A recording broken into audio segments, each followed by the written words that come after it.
Good evening, little angels, and welcome to the most wonderful fairy tales. Tonight we will continue with Grimm's most beautiful fairy tales, and I will read for you Rumpelstiltskin. So get cozy and comfortable and listen to my beautiful story. Rumpelstiltskin. There was once a miller who was poor, but he had one beautiful daughter. It happened one day that he came to speak with the king, and to give himself consequence, he told him that he had a daughter who could spin gold out of straw. The king said to the miller, "That is an art that pleases me well. If thy daughter is as clever as you say, bring her to my castle tomorrow, that I may put her to the proof." When the girl was brought to him, he led her into a room that was quite full of straw, and gave her a wheel and spindle, and said, "Now set to work, and if by the early morning thou hast not spun this straw to gold, thou shalt die." And he shut the door himself and left her there alone.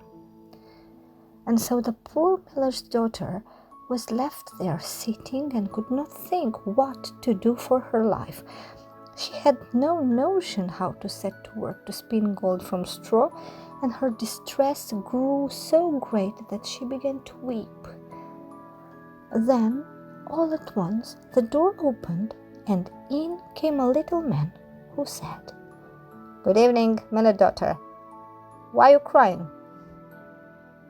"Oh," answered the girl, "I have got to spin gold out of straw, and I don't understand this business." Then the little man said, "What will you give me if I spin it for you?" "My necklace," said the girl. The little man took the necklace, seated himself before the wheel, and whir, whir, whir, 3 times round, and the bobbin was full. Then he took up another, and whir, whir, whir, 3 times round, and that was full. And so he went on till the morning, when the straw had been spun and all the bobbins were full of gold. At sunrise came the king, and when he saw the gold he was astonished and very much rejoiced, for he was very avaricious. He had the miller's daughter taken into another room filled with straw, much bigger than the last, and told her that as she valued her life, she must spin it all in one night.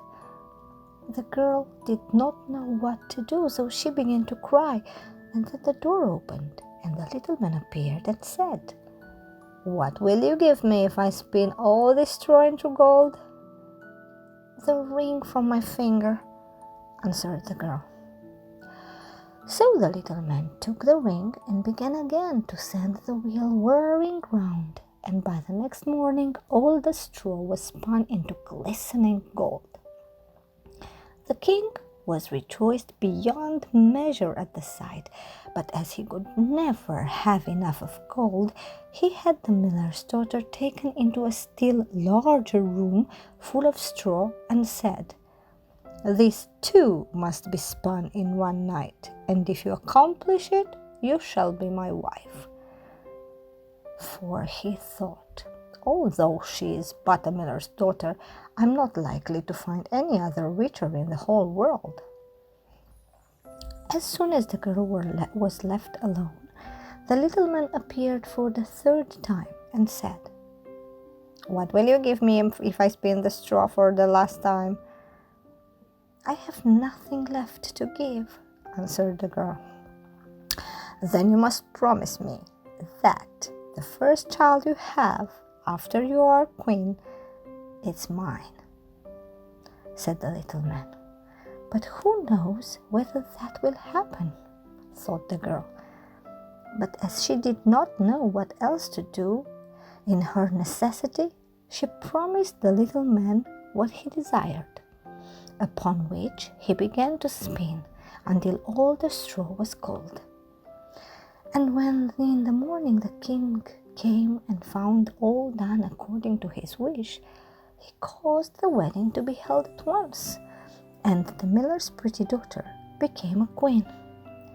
In a year's time, she brought a fine child into the world and thought no more of the little man. But one day, he came suddenly into her room and said, "Now give me what you promised me." The queen was terrified greatly and offered the little man all the riches of the kingdom if he would only leave the child. But the little man said, "No, I would rather have something living than all the treasures of the world."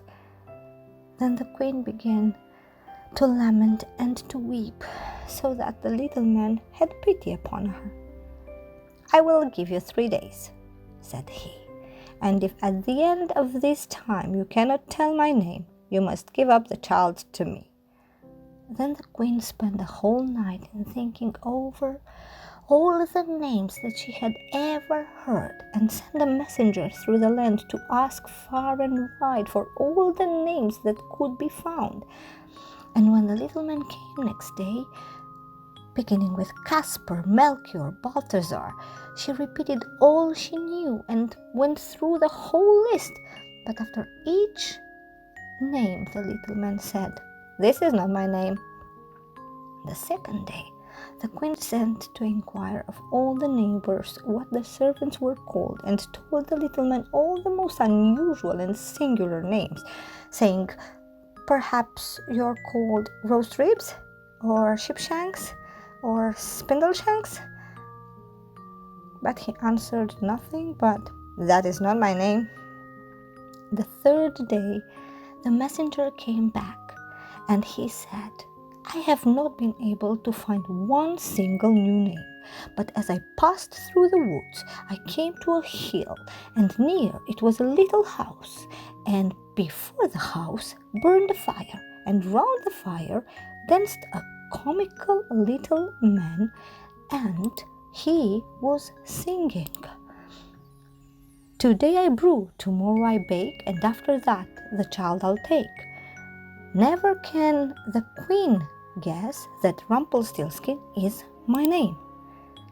You cannot think how pleased the queen was to hear that name, and soon afterwards, when the little man walked in and said, "Now, Mrs. Queen, what's my name?" she said at first, "Are you called Jack?" "Nope," answered he. "Are you called Harry?" she asked again. "Nope," answered he. And then she said, "Then perhaps your name is Rumpelstiltskin?" "The devil told you that! The devil told you that!" cried the little man, and in his anger he stamped with his right foot so hard that it went into the ground above his knee. Then he seized his left foot with both his hands in such a fury that he split it in two, and there was an end of him. And the pretty queen and her child lived happily ever after. Good night.